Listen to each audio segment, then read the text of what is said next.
ଜୟ ଜଗନ୍ନାଥ ଆପଣ ମାନଙ୍କୁ ସମସ୍ତଙ୍କୁ। ଆପଣ ଦେଖିପାରୁଥିବେ ଗଛଟି ମୁଁ ଆକ୍ଚୁଆଲି 3ଟା ଗଛ ଆଣିଥିଲି ମାର୍କେଟରୁ। ତ ଏ ଗଛର ଆକ୍ଚୁଆଲି ଫୁଲଟା ହଉଛି ରେଡ୍ କଲର। ସିଏ ଏତେ ଖରାରେ କଲର ଫେଡ ହେଇଯାଇଛି ଆପଣ ମାନେ ଦେଖିପାରୁଥିବେ। କିନ୍ତୁ ମୁଁ ଏତେବେଳେ 3ଟା ଗଛ ଆଣିଥିଲି ଏଇଟାର ଗୋଟେ ଫୁଲ ଛିଣ୍ଡି ପଡିଛି। କିନ୍ତୁ ଆକ୍ଚୁଆଲି ଏଟା ବି ଭାଙ୍ଗି ଯାଇଛି। ସେଟା ରହିଛି କିନ୍ତୁ ଠାକୁରଙ୍କ ଦୟାରୁ।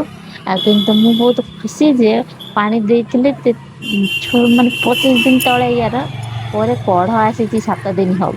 ମତେ ଖୁସି ଲାଗିଲା ମୁଁ କହିଲି ଦେଖିବା ସେୟାର କରିବା ତମ ମାନଙ୍କ ସହିତ। କାହିଁକିନା ମୁଁ କେବେ ଗଛ ଗାର୍ଡେନିଂ କରେନି। ମାର୍କେଟ ଯାଇଥିଲି ଏତେ ଗଛ ଦେଖିକି ବହୁତ ଖୁସି ଲାଗିଲା। 3ଟା ଗଛ ଆଣିଛି ଏଇଟା ତ ପ୍ରଥମ ଗଛ ଦେଖେଇନି। ୟାର 4ଟା କଢ ଆସିଛି ତାର ଫୁଟିବ ମୁଁ ଆପଣଙ୍କୁ ଆଉ ଥରେ ସେୟାର କରିବି। ତା ପାଖରେ ଏଇ ମନ୍ଦାର ଟା ଆଣିଥିଲି କଟି ମନ୍ଦାର ଟା ଛୋଟ ଛୋଟ ବହୁତ ଚନ୍ଦନ ମନ୍ଦାର ଭଳିଆ। ଏ ଛୋଟ ଛୋଟ ଧରିବ ଯେତେବେଳେ ଫୁଟିବ ମୁଁ ଦେଖେଇବି। ୟାର 2ଟା 3ଟା ଫୁଲ ଧରିଥିଲା ଯେତେବେଳେ ଆଣିଥିଲି। ଏତେ ଖରାର ଗଛ ଟା ମରି ଯାଇଥିଲା ଏତେ ଦୁଃଖ ଲାଗିଥିଲା। ତ ପାଣି ଦେଇ ଦେଇ ତାକୁ ବଞ୍ଚେଇଛି ଠାକୁରଙ୍କ ଦୟାରୁ ପତ୍ର ଆସିକି ତାକୁ ଯାହା ଇଏ ହେଇଛି। ତା ସହିତ ବି କଢ ବି ଆସିଛି କେତେ ଗୁଡାକ ଆଉ ଡେଲି 4ଟା ବେଳେ ହେଲେ ମୁଁ ପାଣି ଦବା ମୋର ଡ୍ୟୁଟି।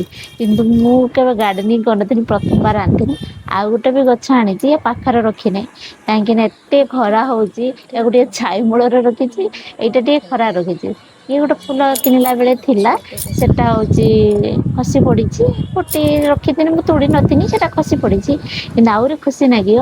ତା ସହିତ 3ଟା କଢ ଆହୁରି ଆସିଛି। ଯାହା ବି ମୁଁ ଦେଖିକି ଆହୁରି ବହୁତ ଖୁସି ଲାଗିଲା। ଆଉ ଯଦି ଏତେବେଳେ ଫୁଟିବ ମୁଁ ଆପଣ ମାନଙ୍କ ସହିତ ସେୟାର ନିଶ୍ଚୟ କରିବି। ଆପଣ ମାନଙ୍କୁ ଯଦି ଭିଡିଓ ଭଲ ଲାଗିଲା ସେଥିପାଇଁ ଲାଇକ୍ ଆଉ ସେୟାର କମେଣ୍ଟ କରନ୍ତୁ। ଆଉ ଏଇଟା ହେଲାଣି 6 ମାସ ହବ 3-4 ମାସ ହବ 6 ମାସ ବା 3-4 ମାସ ହବ। ମିନିମମ୍ ବୋଧେ 15ଟା ଫୁଲ ଛୋଟ ଗଛଟା ନେବି ସେ 15ଟା ଫୁଲ ଦେଲାଣି। ତ ଆଜି ବି ଗୋଟେ ତୋଳିଛି ବଡଟା ଆଉ ଭଗବାନ ଜଗନ୍ନାଥଙ୍କ ପାଖରେ ଚଢେଇଛି।